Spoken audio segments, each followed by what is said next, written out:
So we're going to start the day then with a presentation by architectural historian John Harwood. I had the opportunity to take two different graduate seminars with him addressing media theory and then corporate architecture. And I'm maybe going to just read a more traditional bio. So he's an associate professor here. He's the author of The Interface, IBM and the Transformation of Corporate Design, 1945 to 1976.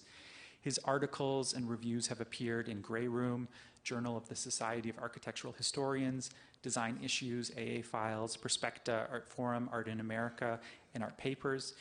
He is currently at work on 2 book projects, Architecture of Mass Media, Telephony, Radio, Television, and Corporate Architecture, 17th to 20th Century.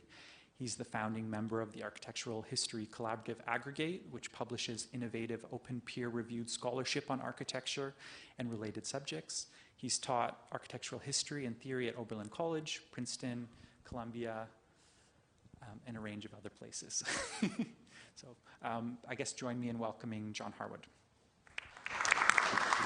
Thank you so much, Simon. One of the real sincere pleasures of coming here each day to teach and all of the difficulties that involves is to get a chance to work with students like Simon and his fellow co-conspirators.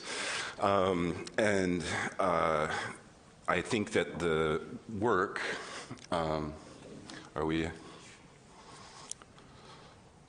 experiencing technical difficulties. There we go. See my goofy wallpaper. There we are.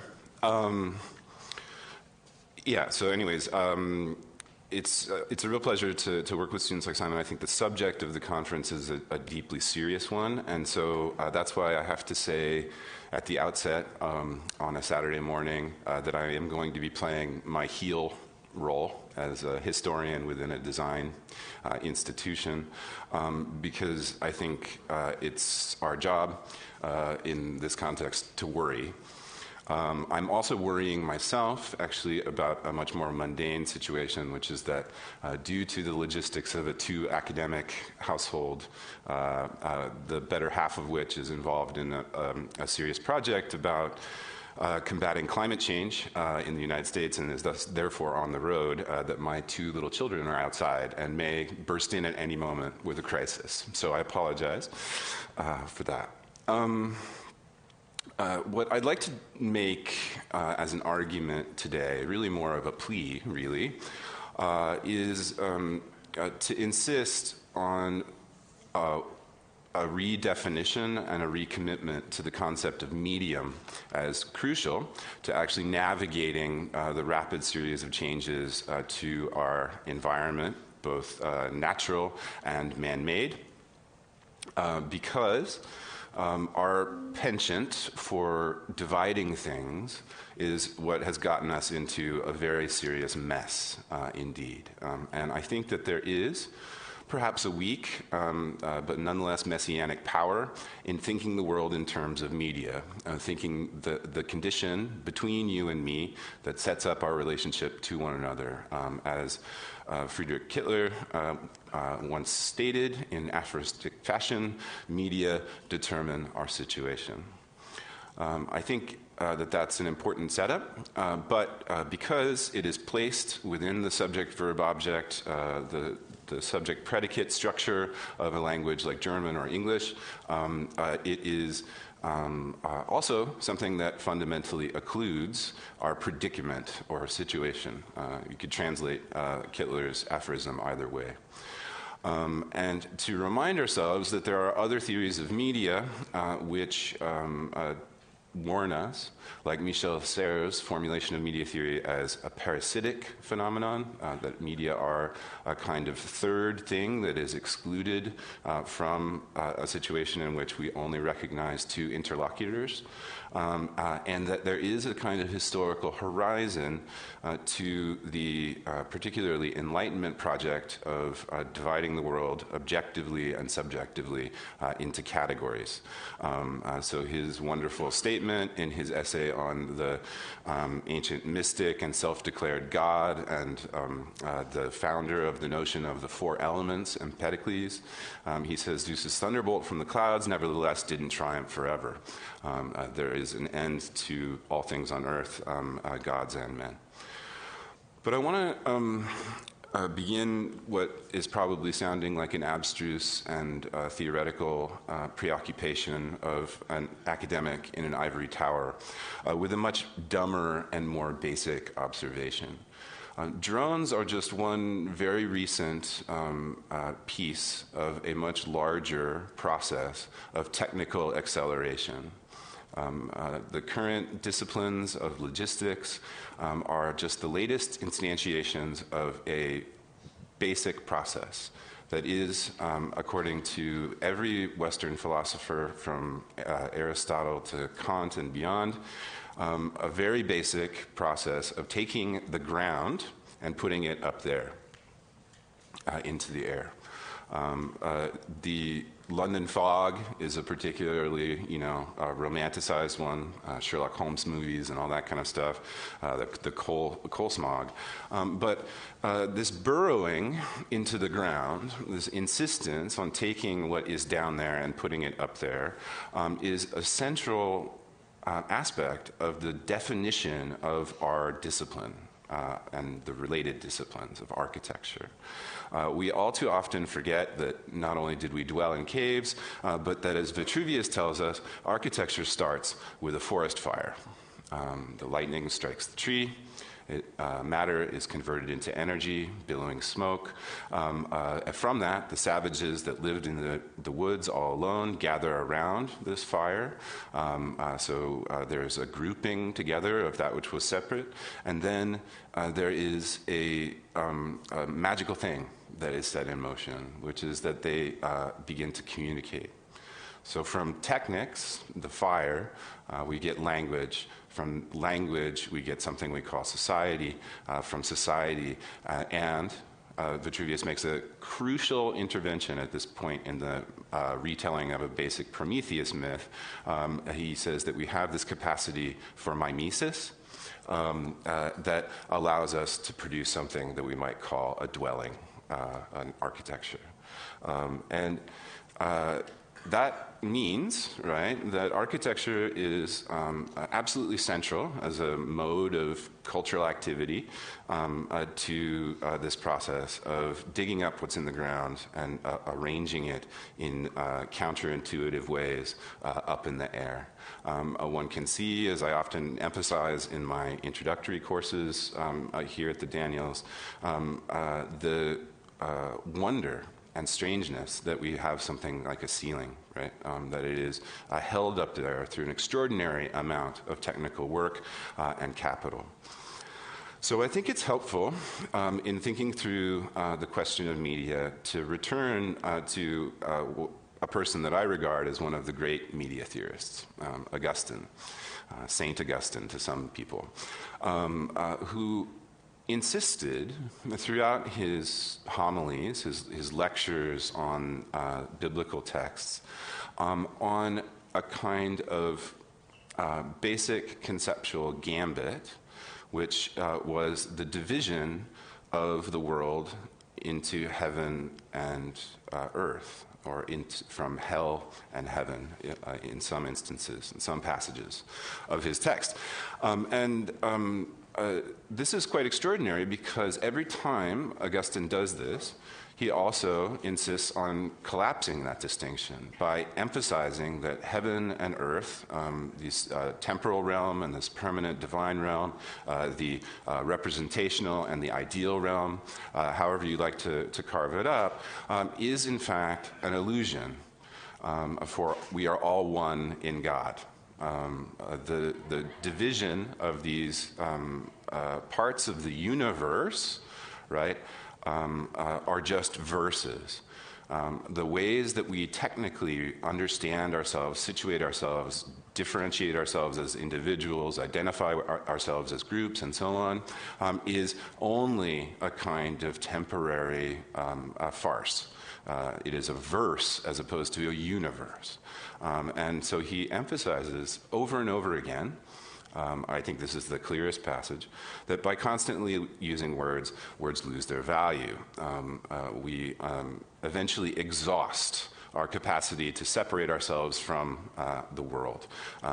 In fact, that's the very cause of human death, is that we're stubbornly trying to resist the oneness that is the world. And so that is helpful when we turn to complex modern phenomena and the larger consequences of something that we might call modernization or industrialization. We are busy dividing up the world into various, we lost our images. Try to unplug it. We need these. We need our media, in other words. There we go. We're constantly divvying up things which we know to be absolutely continuous into separate zones, and Simon's work explores this question quite brilliantly. We create a series of shells around the world. They often overlap and contradict one another. They are often what we might describe loosely as topological. So we delineate a certain sphere of the air around the Earth, or a zone within the Earth's crust, from a certain vantage point, which is not the same as another, and one could redefine the atmosphere over and over. Famously, in the 1950s, the first director of research at NASA wrote a book called The Geography of Space, which is, of course, a manifest contradiction, and he acknowledges that straight away. He says, we are beginning to study the atmosphere, we're beginning to study outer space, but we simply don't have the words. We will have to invent them. And so we'll have to take a discipline like geography, which explores the Earth itself, and then borrow it in order to describe something which is manifestly not the Earth, but rather that which surrounds the Earth. And this business of lacking words, right, and needing things like mesosphere or thermosphere and so on, is just as relevant when it comes to trying to describe what's down in the Earth that we have some frantic need to throw up into the sky, at least within Western civilizations. And the person who's helped me to think this more than any other is this rather humbly named guy named George Farmer, or Georgius Agricola, if you're being Latinate and fancy, who, in addition to many other pursuits, he was a physician, he was a natural scientist, we would call him today. He became preoccupied with mining and metallurgy. How it is that we take from the Earth and transform the things that we find there into the basis for a modern society. There's a lot to say about Agricola, but the most important part is certainly not the fact that President Herbert Hoover, a mining magnate, who was the one who translated it into English for the very first time. Rather, it is that Agricola begins his treatise with a moral defense of, and a quite counterintuitive moral defense of this business of mining. He says, yeah, it's true, and he quotes all of the ancient and modern authorities on this. Mining is terrible. It produces environmental disaster. It is used to make weapons which kill people. It's used to make money which distorts social relationships. And all of these things are true. And yet, he says, we must mine. For if we do not mine, if we do not take these things up out of the ground, and moreover, if we don't do it faster and at a larger scale than we ever have before, then we will lose what it is to have a society. In other words, we'll go backwards, and he cites Vitruvius on this, past the historical and mythical horizon in which the first society was formed. If we want to do anything other than wander alone in the forest, we must do these things. And the essential fault lines of the moral debate around mining and industrial production haven't changed since the late 15th century, essentially. And we can see already in the 20th century, as recently as 1934, Lewis Mumford wringing his hands in much the same way as Agricola did, trying to essentially imagine some magical synthesis which will allow us to dig up more things from the ground and throw them up into the sky at an ever-accelerating rate, but somehow supersede or transcend this condition, be able to survive within the poisonous world we know it creates. That's the synthesis that he argues for in Technics and Civilization, and also, again, late in life in a much crankier mode in his book, Pentagon of Power.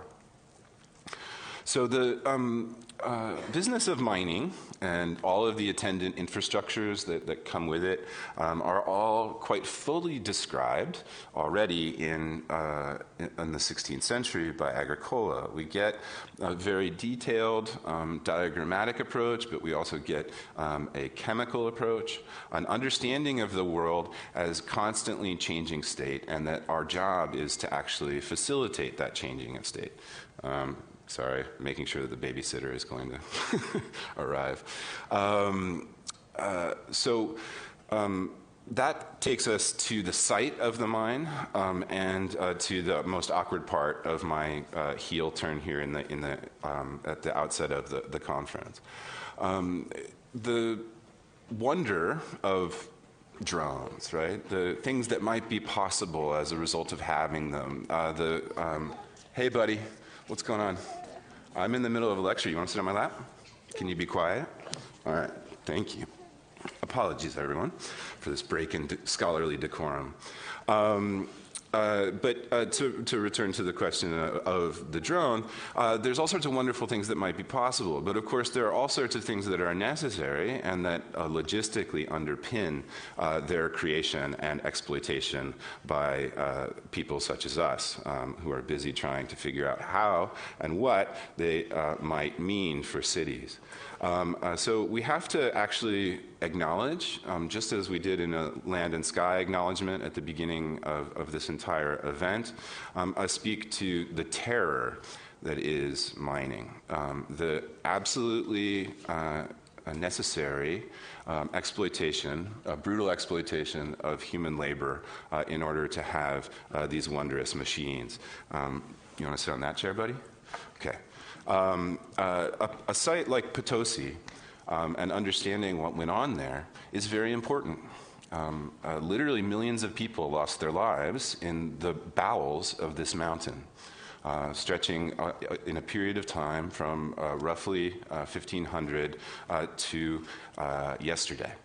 And it is still an active mine today. The creation of wealth out of this is also a creation that produces death. And if I can return, I guess, to Mr. Mumford, we can reread that first sentence with a profound sense of human tragedy. The abstraction of value from what is manifestly a concrete process of churning up and tearing apart human bodies means that the abstraction of the miner's notion of value needs to be coupled with a much more concrete and historical understanding of what's going on at these sites. the kinds of social distortions and unrest that always attends them, from, let's say, 1922, with the Witwatersrand Rebellion, one of the key historical events that set in motion the policy of apartheid in South Africa, the continued human sacrifice that we make to send people down into these mines. The life expectancy of a South African miner in the Tautona gold mine is roughly 35 years. Because people go down there to make money for their families, but they are down so deep into the earth, several thousand feet, that the actual human body begins to break down as a result of the atmospheric pressure at that depth. Of course, this also reminds us, an image like this, that for every building that encases a volume like this one that we're generously getting to share today, to exchange ideas and argue and invent and so on, for every volume like this one, there are holes in the ground that are roughly 20 times the size of this room. Right? So we have to acknowledge this cost to architecture. So I mentioned at the beginning that media are important for thinking this situation, the between you and me, as opposed to just free to be you and me. And that is why, in my historical work, I have been attempting to rewrite the history of architecture in relation to mining and metallurgy, to metals in general, as a question of establishing a quite perverse set of apparatuses for telecommunications, and taking Adam Smith, the great liberal moral philosopher of capitalism, quite seriously when he says that we ought to think about modernity as something like the production of a pin. Adam Smith, of course, famously tells us that this seemingly little monolithic object of the simple hat pin is in fact industrially produced by dividing the task of making the pin into 16 separate jobs. What he doesn't tell you, after his sort of QED moment about the magic of producing surplus value, is that the pin factory that he never illustrates, he takes his example from the Encyclopédie Méthodique, was staffed by 6-year-old children. The magic of capitalism is something that always, and apologies, trigger warning if you don't like seeing images of death, but the capitalism, I don't, certainly, and we'll move past this. The capitalist setup always relies exactly upon this exploitation of labor. It is taken from some people and not from others, and it produces a class-ridden society. The connection that, of course, is the reason why Smith chooses the pin as his example, this thing that is a connector or a copula between two things, right? And we can also think in architecture, of course, of the nail, the bolt, the nut, and so on, is produced as a sort of basic assumption through this industrial logic, taken up out of the ground through exploitation of labor and then remade in terms of exploitation of labor, and the byproduction, right? Not the production, but the byproduction is what we can remember when we actually look at an image like this one. Those are kids making those pins.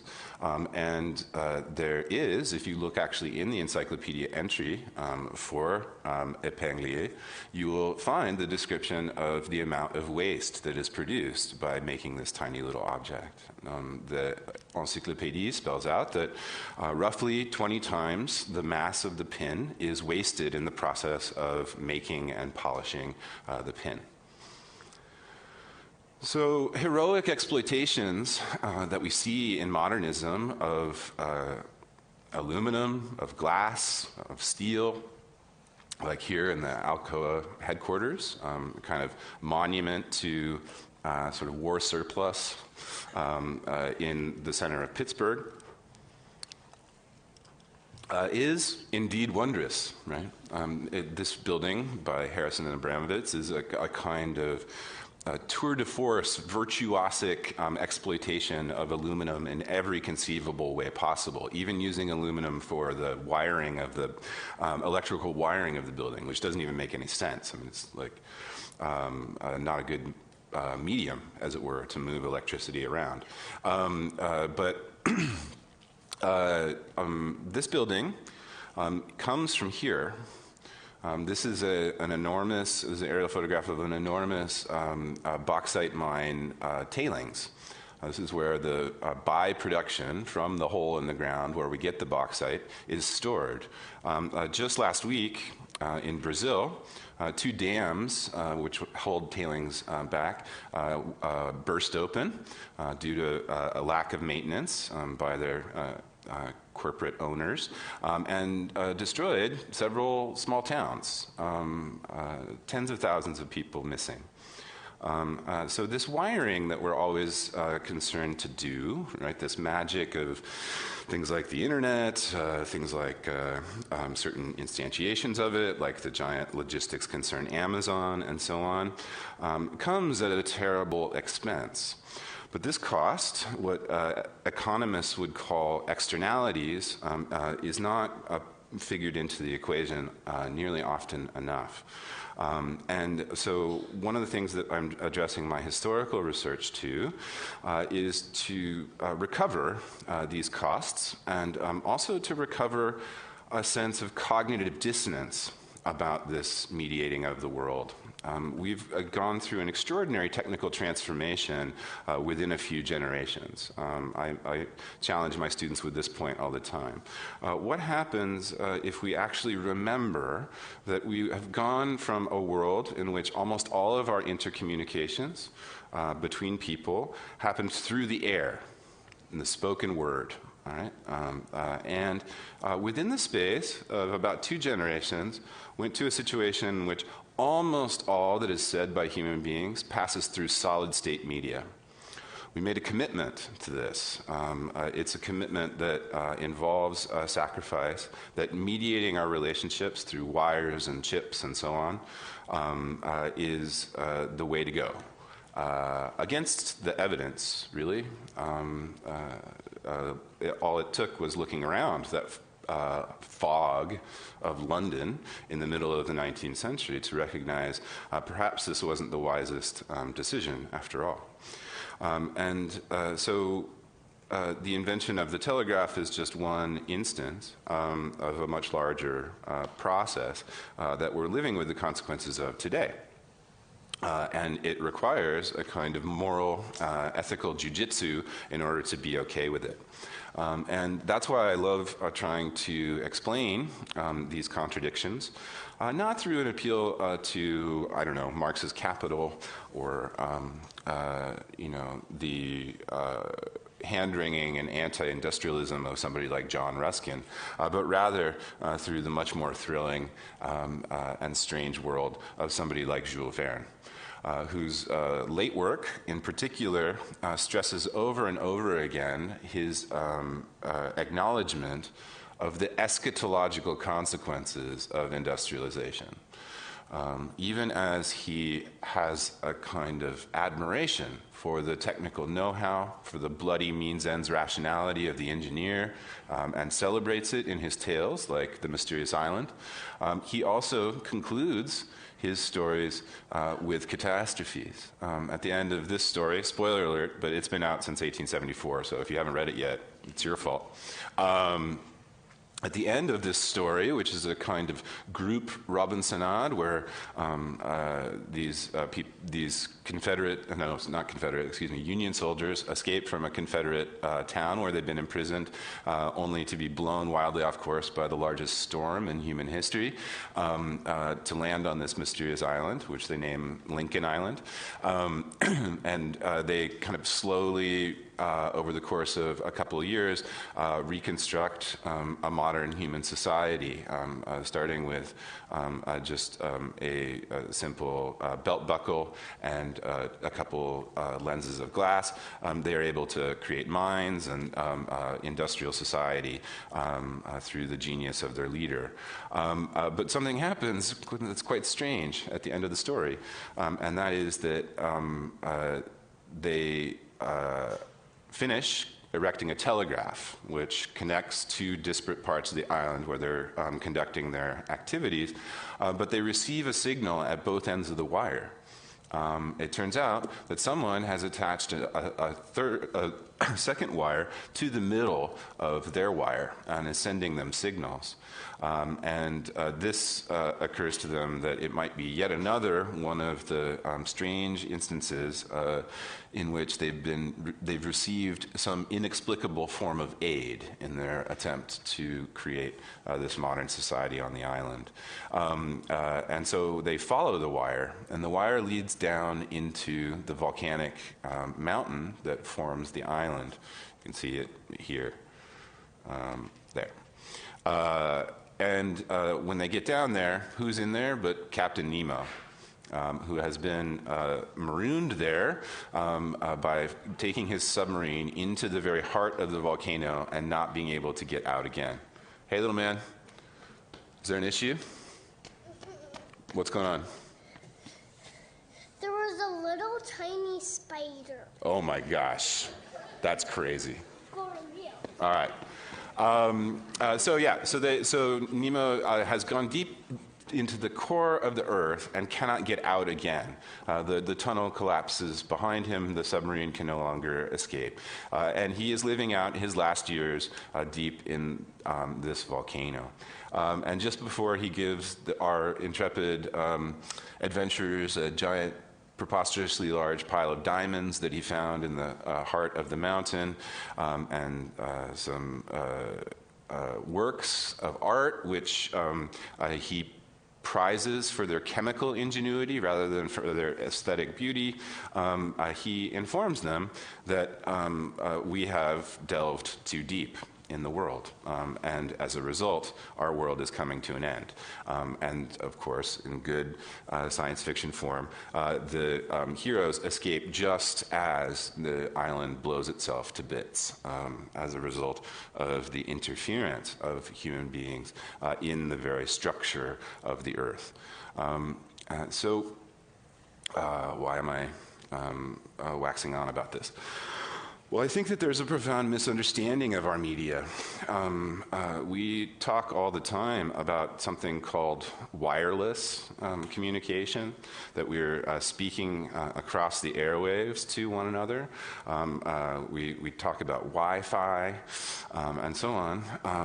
But this is, of course, a massive technical mistake. If we understand what is actually going on in media theoretical terms, in actually the literal terms of engineering, what's going on when you make something like radio is actually a exponentially larger set of wires than one possessed when you did wired communication like telephony. In fact, to produce something like a radio signal requires several thousand times the energy which you can get from fossil fuels, obviously, in the early 20th century,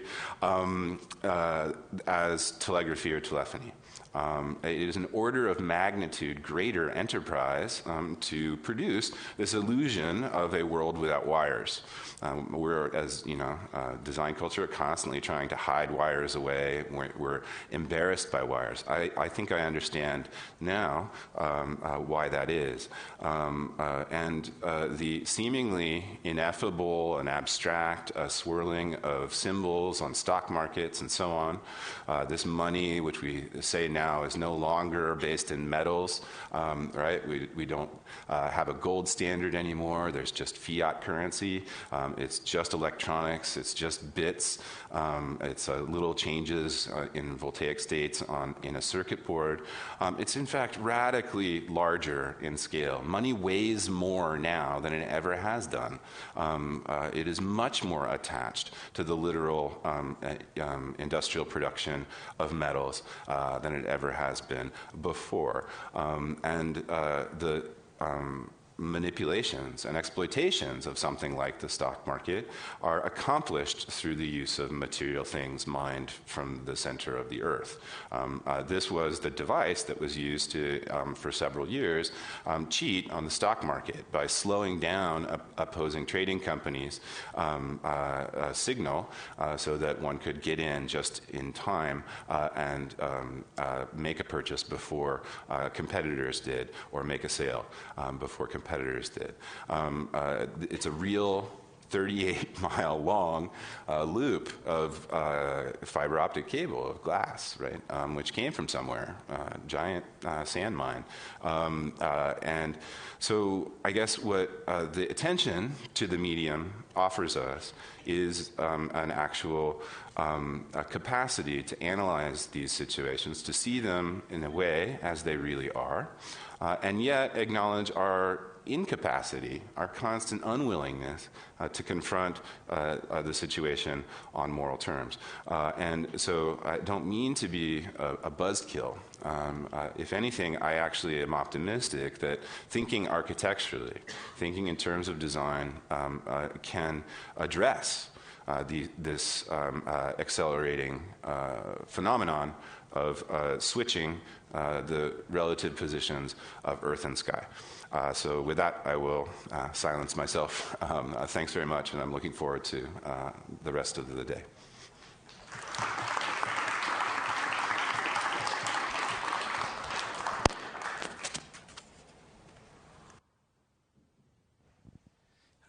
Thank you very much, John. I think we definitely have time for questions and conversation following that. I guess maybe I'll hazard a first question and we'll see how that goes.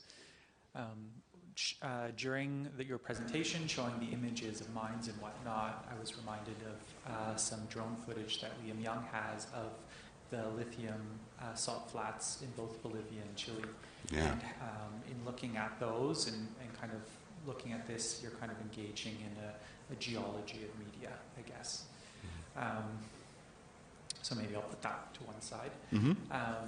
You also began by bringing up issues of logistics and a kind of vector forward that is proceeding with. And I'm reminded of kind of Houston's definition of logistics in Sinews of War, which is just kind of the right people, the right materials, the right things in their proper place. Mm-hmm. So I'll put that over there for a second. Mm-hmm. Mm-hmm. I'm also, I see you assembling an arsenal. It's great. I don't quite know where the question is going, but I'm trying to put some things out that probably you can just pick up. Mm-hmm. I'm also reminded of an article by Reinhold Martin addressing the idea of utopian realism, in which he analyzes the competition for the New World Trade Center. Mm-hmm. And in it, he cites Greg Lynn, who basically, in his proposal, talks about kind of the operations of military, which here we could maybe understand as logistics, being brought into the kind of processes of everyday life. So I don't exactly know what the question is, but I'm wondering if you can pick up from any of those Sure. things. And I guess that's maybe referring to the earlier part of your lecture, where you kind of refer to this idea of I don't want to say a trajectory or a vector, but mm-hmm. the kind of like force of logistics and its root in military processes, and then that becoming the foundation for a kind of more common life. Mm-hmm. Yeah, I mean, these are all huge issues, and I know that I've opened probably too many cans of worms here at once. But the imperative to logistical acceleration is the central existential problem of our time, right? I mean, if we continue to move things around the Earth more quickly, we're all going to die in boiling seawater, right? I mean, that's just fact.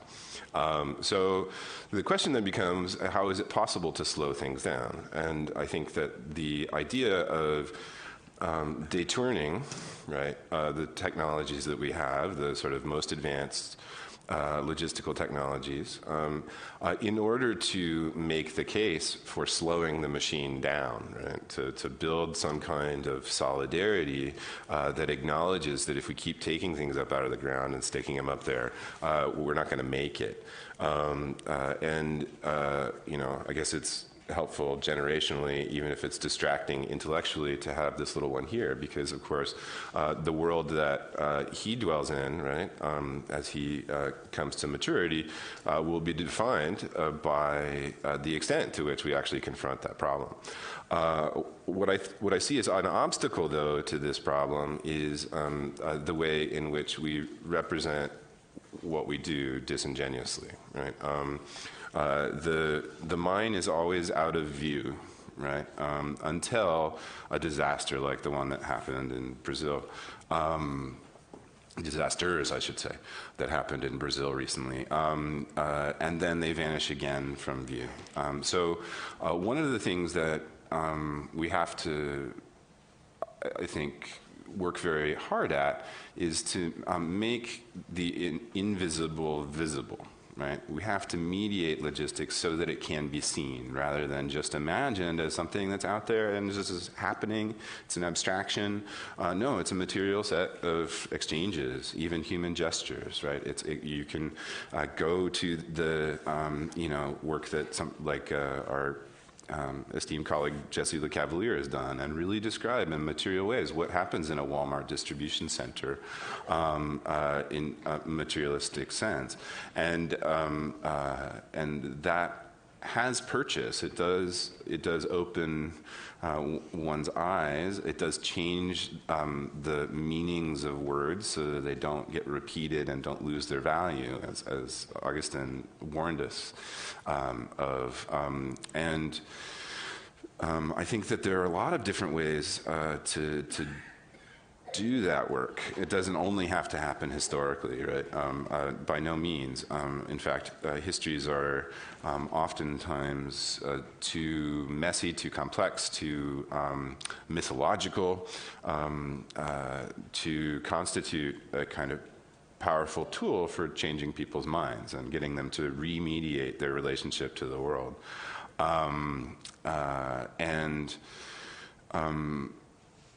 That's why in the work on mass media, I'm actually turning away from a long tradition of regarding mass media as in some way superficial.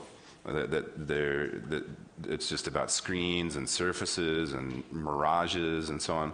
The kind of tradition of roughly Marxian critique that stretches from, I don't know, Adorno to, Society of the Spectacle and Guy Debord and all that. In fact, I want to critique it as being far too material, right? The production of 24/7 television in the middle of the 20th century is the largest industrial undertaking in the history of humankind. It required the building of not one, but several city-scale architectural complexes, which would actually house the factories that would produce everything from props to cameras to lighting and so on. It's a huge logistical undertaking, right? It was a kind of transition from a wartime economy, which was focused on the kind of most straightforwardly military application of logistics, to the production of these seemingly superficial images. And so I want to tell that story. But within that, there's a key player in that story that I tell in the book, which is an architect. This guy named Walter J. Dushinsky, who nobody remembers today, but he was a Bauhaus architect. He's probably one of the more important architects in the 20th century in the United States, who was the logistics consultant for the television industries. He was a kind of consultant who moved around to ABC, to NBC, to CBS, and so on, and helped them figure out how to do this extraordinary undertaking.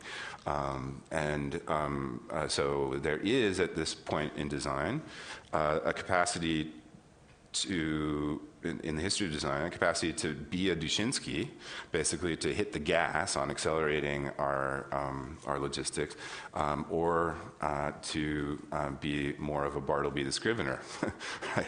And say, I prefer not to, to back off from working in the service of this exploitation of the earth, and instead, in a principled way, offer an alternative, right? And so design can be extremely powerful at that, because it does provide, in formal, in technical, and material terms, an alibi, right? All the time for this process. But we have to decide at a technical and moral level exactly how we respond to the ask, basically, of industrialization. So does that make sense as a kind of response? Okay. Can I ask if there are any questions in the room?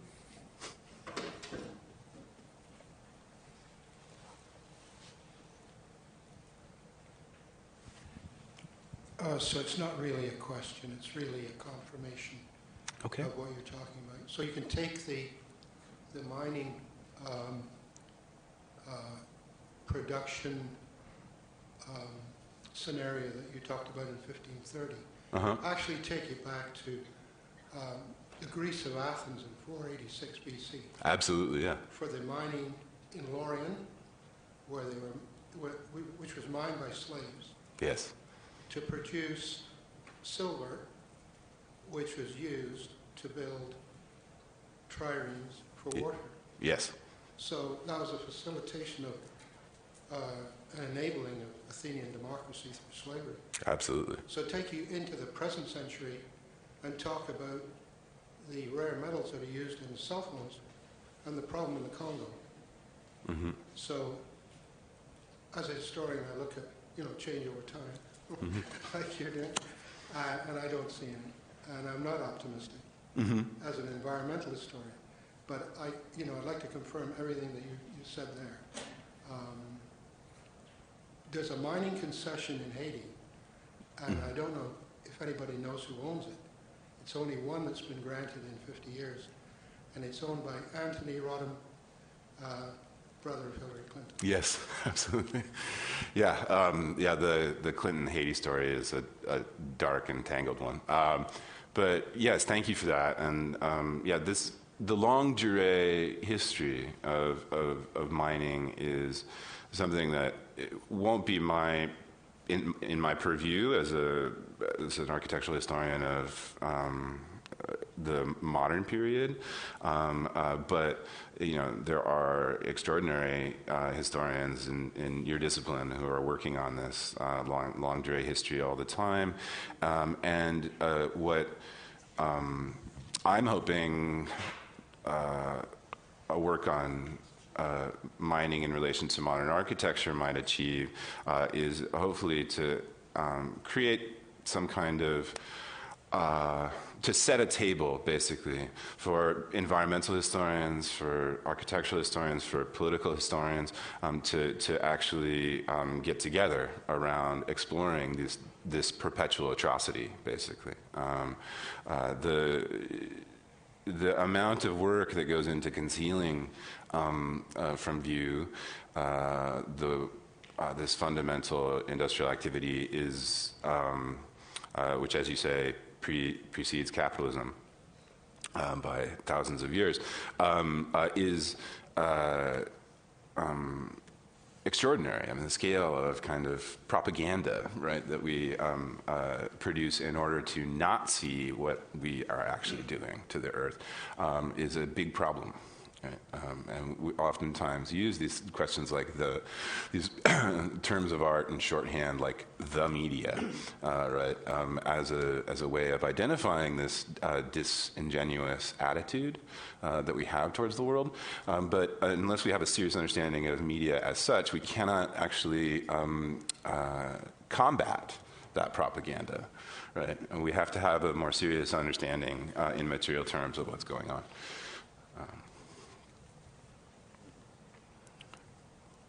I guess this will be our last question for this panel, or this presentation. I'm sure there's a lot of other questions in the room, and we'll have an opportunity to pick those up again at the closing panel, which will be facilitated by Mason White.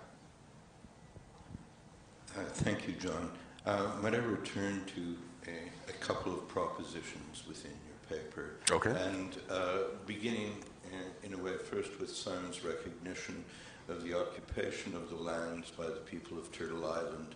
But the word always missing from that is custodianship, which immediately changes the relationship. And then I might quote a Pawnee legend where the great spirit descends in the shape of an eagle and with its toe draws a circle on the land, and that becomes the place of the people. It's a very different proposition as reified by Augustine with the unity of heaven and earth. And there is a distinct separation, and it's in that separation where one might argue that the place of architecture is the space of the horizon. It is neither of the heavens or of the earth. And if we can somehow, and it predates capitalism, it predates the kind of militarism, is that one operates with a respect for the earth rather than the necessity to rape, to pillage for the immediacy of gain. So at what point is it a question of cultural or philosophical consideration, i.e. debunking Augustine and his singularity of truth? Can we still employ technology and, like the spirit of the eagle, look down upon the earth, look favorably, or is it simply, in the words of André Breton, angels who at certain times fold their wings low over the suburbs? Excellent. Good to end on a surrealist note. Yeah, it's a really important question, David. So thank you. I think that there are better voices than my own probably to answer it, but I'll struggle my best. We often in seminars here end up discussing, in my seminars, I end up discussing with students the attendant geometries of a particular political economy, right? That the circle corresponds to a form of military territoriality, right, within the Western tradition. The grid, another form of political domination by the state as opposed to the army. And we layer on these different geometries over and over again. What your reference to that Great Spirit legend demonstrates is that these geometries, though, are promiscuous, right? They're not determinative of the way in which we think the land, right? They don't have built in with them some kind of automatic response to our attitude towards the earth on which we reside. And your comments also made me think of, in terms of the betweenness of architecture, the way in which it mediates a relationship between earth and sky, of Nietzsche's observation that human beings have this peculiar relation to the ground compared to other mammals, right, that we stand in this perpendicular way and thus look up all the time. And that from this, from this sort of mythological premise, he begins to articulate the long trajectory of Judeo-Christian Islamic ethics, right? That it proceeds from this strangeness of our physical relationship to the earth. And so that's something that I often think about in terms of the sort of genealogy of morals, right?